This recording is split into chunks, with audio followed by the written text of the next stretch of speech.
Hello student, आज का सवाल संख्या पद्धति का है और इस वीडियो में इन दोनों सवाल को अच्छे से एक्सप्लेन करेंगे। ऐसे सवाल बहुत से कॉम्पिटिटिव एग्जाम में पूछे जाते हैं। ये एग्जाम के लिए बहुत ही महत्वपूर्ण सवाल हैं, तो चलिए सवाल को सॉल्व करते हैं। देखिए, पहला सवाल है, दो संख्याओं में अंतर 14 तथा उनका योग 20 है, उनका गुणनफल क्या होगा। तो यहाँ पे हम लोग मान लेंगे पहली संख्या ए और दूसरी संख्या बी मानेंगे। ठीक, यहाँ पे पहली संख्या ए मान लिया और दूसरी संख्या बी। ठीक, इसमें दिया क्या है, दो संख्याओं में अंतर, यानी देखिए ए और बी यानी पहली और दूसरी संख्याओं का अंतर दिया है यहाँ पे 14। यहाँ पे लिख देंगे 14, इसको इक्वेशन 1 मान लेंगे। इसी तरह से देखिए यहाँ पे दिया क्या है, उनका योग 20 है। ठीक, यानी पहली संख्या और दूसरी संख्याओं को जोड़ने पे कितना आ रहा है, यहाँ पे 20 आ रहा है, यानी बराबर का यहाँ पे हो जाएगा 20। इसको इक्वेशन दूसरा मान लेंगे। अब चलिए इन दोनों इक्वेशन को आपस में जोड़ देंगे। तो देखिए यहाँ पे ऊपर वाला माइनस है, ये प्लस है, तो ये दोनों संख्याएं क्या हो जाएगी, आपस में कट जाएगी। यहाँ पे क्या हो जाएगा 2a, अब बराबर का हो जाएगा 14 और 20 34 हो जाएगा।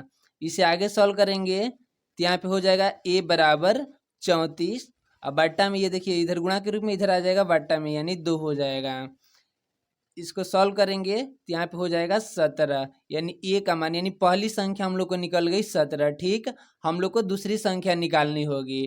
तो दूसरी संख्या निकालने के लिए क्या करेंगे, हम लोग पहली संख्या का मान किसी भी इक्वेशन में रख देंगे। ठीक, तो पहले वाली इक्वेशन में रख देते हैं। ठीक, तो यहाँ पे हो जाएगा ए माइनस का बी बराबर का 14। ठीक, देखिए ए का मान यहाँ पे 17 आया है, तो 17 माइनस का बी, अब बराबर का हो जाएगा यहाँ पे 14। ठीक, अब इसे आगे सॉल्व करेंगे। देखिए यहाँ पे माइनस बी, अब बराबर का यहाँ पे 14 है। देखिए ये 17 इधर प्लस के हैं और पक्षांतर करेंगे, बराबर के इधर लेकर आएंगे तो ये माइनस का हो जाएगा।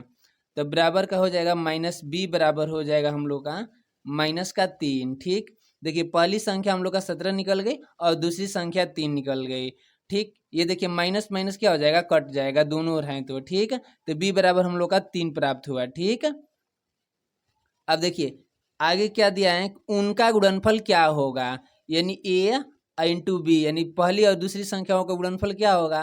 पहली संख्या हम लोग का 17 आया है और दूसरी संख्या हम लोग का 3 आ गई है। ठीक, तो हम लोग का गुणनफल इसका 17 51 हो जाएगा, यानी हम लोग का ऑप्शन नंबर ए सही हो जाएगा। दूसरा सवाल भी सेम उसी प्रकार का है। देखिए यहाँ पे दिया है, दो संख्याओं का योग 46 तथा उनका अंतर 14 है, तो बड़ी संख्या ज्ञात कीजिए। ठीक, केवल ये सवाल को घुमाया गया है, तो हम लोग क्या करेंगे, मान लेंगे यहाँ पे पहली संख्या ए और दूसरी संख्या बी मान लेंगे। ठीक, क्या दिया है, दो संख्याओं का योग, यानी पहली और दूसरी संख्याओं को जोड़ने पे हम लोग का 46 प्राप्त हो रहा है, इसको इक्वेशन 1 मान लेंगे।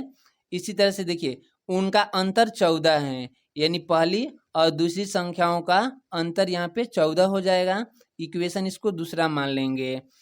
अब हम लोग क्या करेंगे, इन दोनों संख्याओं को जोड़ लेंगे। ठीक, ऊपर वाला प्लस है, ये माइनस है, तो ये क्या हो जाएगी, कट जाएगी, और देखिए ए और ए क्या हो जाएगा, यहाँ पे 2a हो जाएगा, बराबर का हो जाएगा यहाँ पे हम लोग का 6 4 10 की 0 हासिल, 1 और 4 1 5 1 6 हो जाएगा यहाँ पे। इसको आगे थोड़ा सा हल कर लेते हैं हम लोग, तो यहाँ पे हो जाएगा हम लोग का a बराबर 60, या बट्टा में हो जाएगा ये 2, इसको काटेंगे हम लोग, a का मान हम लोग का प्राप्त हो जाएगा 30। क्वेश्चन में क्या दिया था कि बड़ी संख्या ज्ञात कीजिए, यहाँ पे दिया क्या है, दो संख्याओं का योग, यानी दो संख्याओं को जोड़ने पर हम लोग का 46 हो रहा है। ठीक है, अब पहली संख्या हम लोग का क्या निकल गई, 30 निकल गई, यानी पहली बड़ी संख्या मान लिए। ठीक है, तो हम लोग का आंसर कितना हो जाएगा, यानी 30। ऑप्शन नंबर हम लोग का 20 सही हो जाएगा, यही हम लोग का राइट आंसर होगा।